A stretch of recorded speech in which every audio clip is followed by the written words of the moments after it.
Alright, what's going on everybody? This is another video. This is going to talk about how to get 100% resilience within the game. And I know that there was a recent patch where the resilience from the armor mechanics was changed, but there are ways to circumvent that, and we're going to talk about that in this video. This is how you do it. You're going to need a reactive protection vest, and these pieces are totally random, totally RNG. I suggest going to the Snowy Tundra Vault, checking in on the vendors as well to see if they have one. So if you put this piece on right here, it seems to give you 50% resilience, and I'll tell you why it seems to give you a 50% resilience in a second.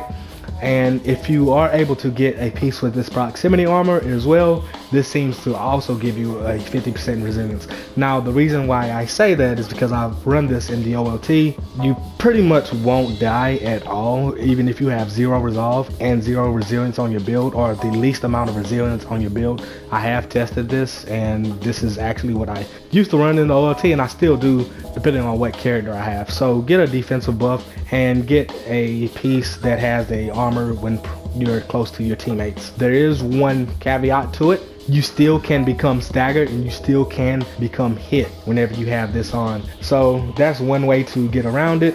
Now another thing that you could do as well is mix and match it. So you can run this proximity armor and another type of reactive buff. So for example, this right here has an intrinsic burst on it, and it has armor whenever you are near your teammates. Or you can switch it up like this one right here, where when taking damage gives you a damage buff, and you have the proximity armor as well. Another way to get around it is by having this ISO of Cosmic Affinity. Now this has nothing to do with your resilience, but in my opinion this is the best perk within the game, and this is the best gear piece within the game, because if you do take damage, there is a chance that you can recover your willpower back and your heroics back, as long as you are doing damage whenever this perk is active. Now you're going to want to have your willpower recovery effectiveness pretty high to see the results from it. So if you have, let's say, 50% willpower recovery effectiveness, your health is going to come back a lot slower than it would if you had 214% willpower recovery effectiveness. You can also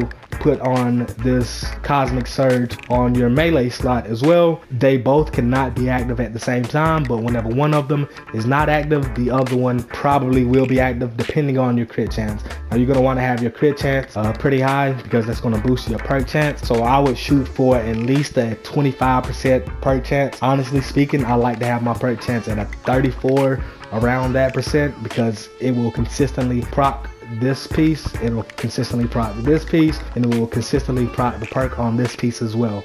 Now another thing that you can do is combine this reactive protection vest with this major artifact right here, the Sacred Norn Stone of Obsidian Spirit. Will give you even more defense whenever your defense buff is active, and it will increase the duration of the defensive buff by 4 seconds.